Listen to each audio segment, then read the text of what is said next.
Real true education, not fake news. It's Halloween, the 31st of October 2020, and you're welcome back. And this is more on COVID-19. Why? So, and this is the last day of autumn, and tomorrow's the first day of winter, and so we're moving into a new season. But nothing is new when it comes to dealing with this virus. Now, so just to show you there, so you'll be able to see it. I'm going to give you a hypothetical situation. This is a made-up situation, but it's based on real people. We say there's three people.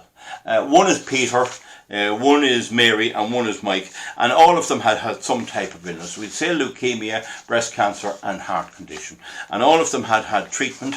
We'd say about maybe November last year, around this time, and they're getting very slow to come out of it. They're not improving too good, but they're alive. They're keeping in, being careful, and without any COVID, they'd be being careful anyway, and we'd be inquiring about them and how they are, and if you knew them and all that.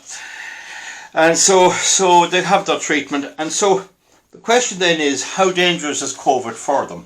Well, it is quite dangerous, and if you think of the situation with the Queen of England, I mean, she can't take a risk at her age, even though she might get over it. Now, so it's dangerous even for them as well. Nobody wants it at that age, but it's a big problem for people who are old or who have an underlying condition. What do you do? How do you deal with a threat out there that increases the risk? I mean, it's 3 in 1,000 of the population it could kill. With hydroxychloroquine, it's about 1.5 in 1,000. But then for older people and for people with underlying conditions, that rate could go up a bit. So then the question is it fair or is it just? J-U-S-T meaning fairness, is it justice? To expect everyone else to go through what's going through and almost certainly do something desperate to this economy. Is that just? Is there other ways of doing it? Are there better ways of doing it without putting a risk? And then the question is, when people get into their 80s and 90s, do they want the younger generation to put up with all this? No young generation was asked ever to do this. Normally the young generation are asked to fight wars to keep the state intact, but this is the opposite now. It's to keep the old people alive. But there's no guarantee that a lot of the older people wouldn't survive this if they were properly looked after and properly treated.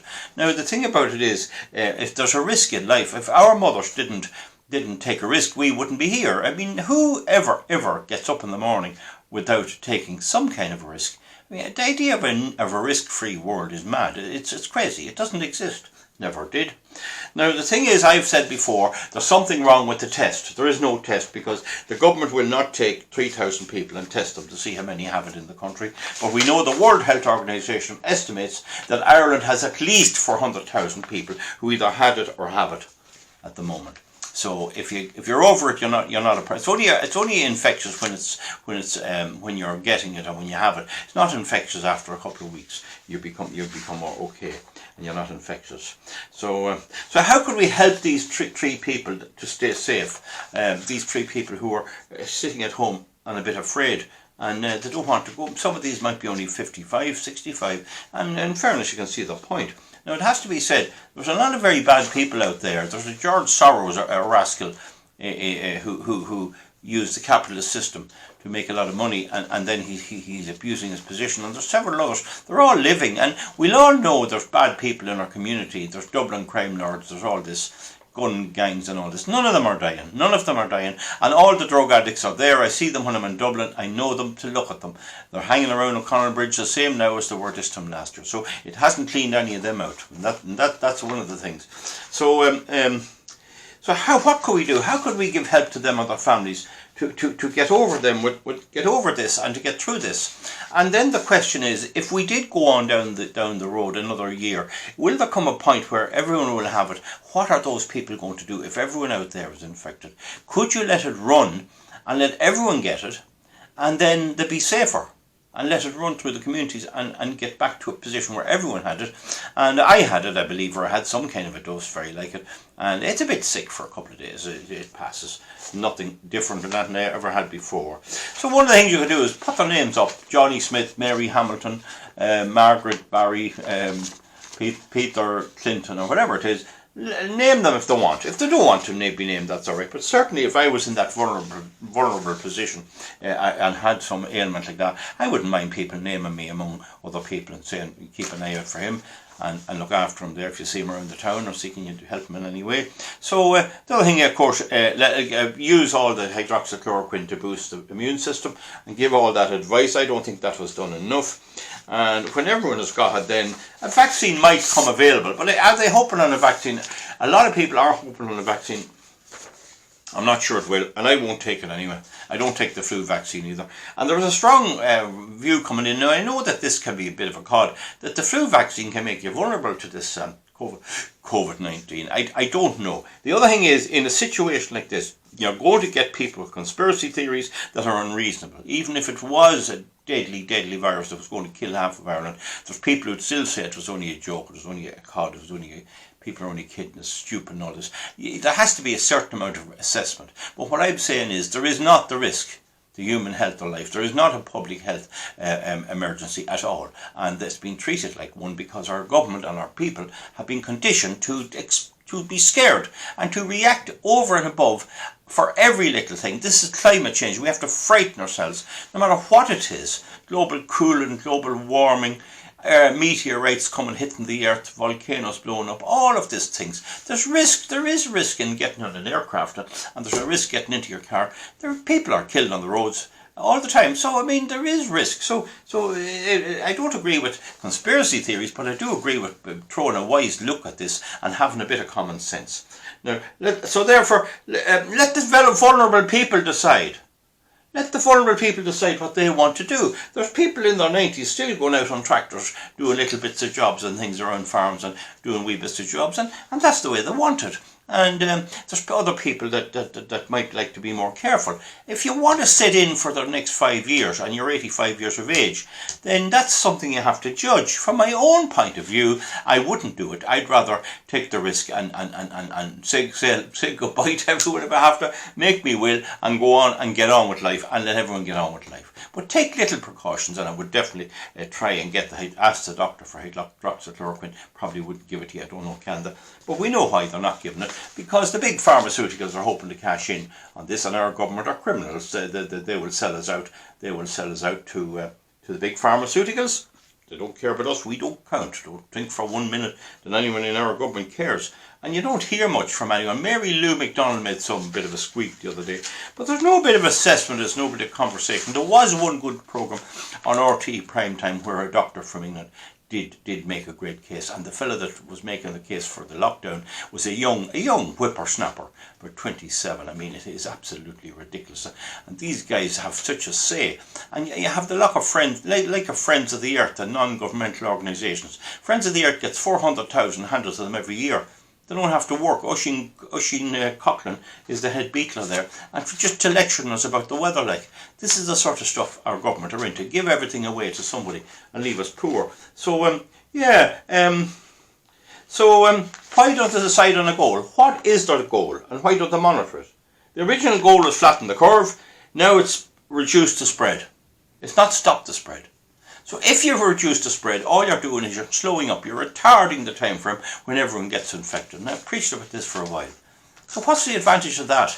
If you're a vulnerable person and they reduce the spread, that means you'll be waiting 4 years before you can come out. Whereas if you did it this way and let it run, you won't be waiting a couple of months. I mean, it's very simple. So I just make the point, this is the death rate you could have, 3 in 1,000. And of course the media would be shoving cameras into the minister's face and telling him you let people die. But they murdered people in the nursing homes. They ordered sick people with COVID from the ordinary hospitals into the nursing homes and infected the people there, and they died. And nursing homes that didn't allow that didn't have a problem. And in America, Mayor Cuomo, the Democrat governor of New York, was handed a hospital ship, the USS Comfort, 1,000 beds, and he wouldn't use it. And instead of putting the sick in there, he forced infected people into the New York nursing homes and hospitals and killed thousands. There was a big protest there. People were killed by this action just because it was politically sour for him to allow the ship which was put there by President Trump. So this is the kind of thing, just politicising the whole thing. And all the left wing, all the communists want lockdown, all the Conservatives are more divided and are not as anxious for it. So it's a political thing in many ways. So how long do we wait? The virus will not go away. So how long do we wait? The virus is not going away. What's going to happen is we will all develop some level of immunity, and that'll be it, and it'll pass. And in a couple of years' time, there may be something else, or there may not. It's just another breed of SARS virus, the same as swine flu and all that. This has been going around for ages. Why didn't they lock down the economy 5 years ago when these swine flus 3 years ago came on the scene? No. There was a fellow called Trevelyan. He was John Trevelyan. He was the English administrator in Ireland during the famine. And in the middle of it all, he got sick of the whole thing, and he went on a holiday and took a nice holiday for himself. And he was heavily criticised in Irish history. But yet, our politicians only gave themselves a pay rise. And I think it's 5 homeless people have died. It's in the paper today. I didn't read it too well. Is it in the last month? There's people dying anyway. Homeless. We can't house a few homeless people. And the way we handle COVID is we force infected people into nursing homes where people are protected. So this is the duplicity of them, and the ridiculous idea of all this effort to shut down the whole economy when they can't even do basic things for the most vulnerable people. I mean, it is ridiculous. So that's it. So on trolleys, I think there was 63 in Beaumont. I think it was recently. There was 63 people on trolleys. And the other thing too is we want to watch that this lockdown is not just to blame Trump. The election in America is on Tuesday, the 3rd, and after that, the 4th. Watch and see will there be a lift up of this lockdown. There's a lot of people saying that here in England, the idea is to shut down and blame Trump and say he's not shutting down America, and therefore say that he's some way negligent about his people's health, and that come next week they will after the election that they will open up even in Ireland and here. It's a completely political idea. We're not sure about that, but just something to bear in mind. Watch and see will there be any change of policy. Now I don't know who will win that. Now then, there's no goal set. There is no actual goal, and the universities of Ireland are telling people to set goals and how to set goals. So what I say is identify vulnerable people. Whatever they want, let them consult them and help them with whatever is wanted. Would only cost a fraction of what this whole thing is costing. And just a very, very poignant case, and this is a very sad case. Well, it was publicised in the Irish News, which is a Northern Ireland newspaper. And I think he's, I got his name over the phone. I'm not sure, is it Aaron or is it Aaron? Because it's a friend of mine in Northern Ireland that phoned me up, and I didn't catch it right. It was a bad line. I think it may be Aaron or RR1. Seems like it'd be just RR1. Doesn't matter. It was Doherty, that's for sure. Doherty, and he was a 17-year-old youth, and poor man died. He passed away, the poor fellow. And his father is Jim Doherty, and straight away I have to say my heart goes out.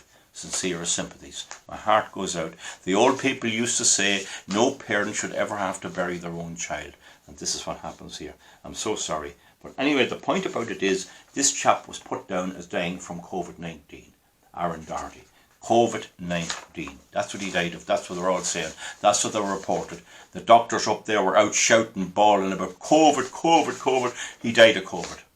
Well, his father come on the record and corrected it. He didn't die of COVID, he died of a heart condition. And his father called it lies. And that's just a poignant example. In England, they're putting everything down to COVID because they don't want to operate on the bodies with autopsies. So if you're shot with a bullet and there was no hole, they'd put you down for COVID and they wouldn't have to cut you up. So, I mean, you can understand too why medical people would not like to do autopsies and maybe become infected. But this is my point again. If they let this run and let everybody get it and get through it, we'd all be immune to it, or if at least for a while. There's a big question how long you're immune. Well, then let it go back again. And whatever dose I got, I'm not going to get it for a while again. But it could come back. We don't know about that. But that's something we're going to have to deal with. I mean, there's 1 in 10, at least, if not 1 in 9, people you're meeting everywhere who have either had it or are infected and are spreading it. And there's a type of person who's a sort of a super spreader. 1 in 10 of people who are out there you don't know. And there's at least then, I don't know how many of the super spreaders, but there's 1 in 50 who are probably dangerous and have it. And how that was always the way with these viruses from the word go. And it's really like King Canute keeping back the tide. You can't stop these things when they get out. Whether they're man-made or not, you can't stop. Viruses are there for time immemorial and have killed people down through the years, and they've killed vulnerable people, and healthy people get over it. And so are bacterial infections. There's several things. This is just a snowflake panic, an idea that you have to reduce risk out of society 100%. And who in the name of God ever believes that? Even with health and safety on building sites and things, it's a risk assessment. It's not a total risk elimination. And it's not, you can't eliminate risk. You cannot say an airplane will never fall. A few have fallen in the last few years and killed people. You cannot say that. You can't say a ship won't sink. And it's all over the paper. This is part of life, and it's part of death, and death is part of life. So with that in mind, folks, we know now we're in the most uncharted waters. We have our constitution breached, our rights are breached. I'm on top of my head, nobody will take a case to the court. And it's unbelievable stuff, and it's as bad in England with Boris Johnson. He's turned out to be a complete traitor altogether. We'll see what he does on Brexit, but he's doing this as well. And I know a lot of people in the UK, and they're suffering. The amount of suffering now that's going on, and they're printing money to beat the band. Any little savings has been eaten away. There's a bit of a boost in the economy because there's this handy money flowing around, printed. And where's it going to end? It didn't work in Russia, it didn't work in Germany, it didn't work in Zimbabwe. It destroyed those economies. There's a possibility our economy will be destroyed. And just on a last note, I don't know what will happen Tuesday, but if Trump does get elected and the American economy booms, of course if the Democrats get in, they'll shut it down again. But if he gets in, the American economy will boom. And in a few years' time, all the jobs will be there, and they'll be looking for our brightest and best from Ireland. And all the young people are going to get out of Ireland and clear off to there and to Australia and other places. Or wherever there are jobs. So we're looking at a very dim future. Our government has finally killed our economy, working on it big time, and are working on a situation where nobody would stay here. Kids couldn't even get their examinations done this year. They couldn't do that right. They couldn't let them win. Young people that are not vulnerable to this disease couldn't get their examination done. And they should have a grievance. And now you have a mess, and you have a mess in education, and they'll be more ignorant. And it's a dim prospect. But then again, as James Joyce said, Ireland was always a sow that ate its own pigs. And that is very, very true. We're an unbelievable country for this type of carry on. So folks, give me a thumbs up or a thumbs down, and that'll at least have something on the COVID, keeping up with it. And we'll see you back for something else whenever you get a chance. Thank you very much. Bye.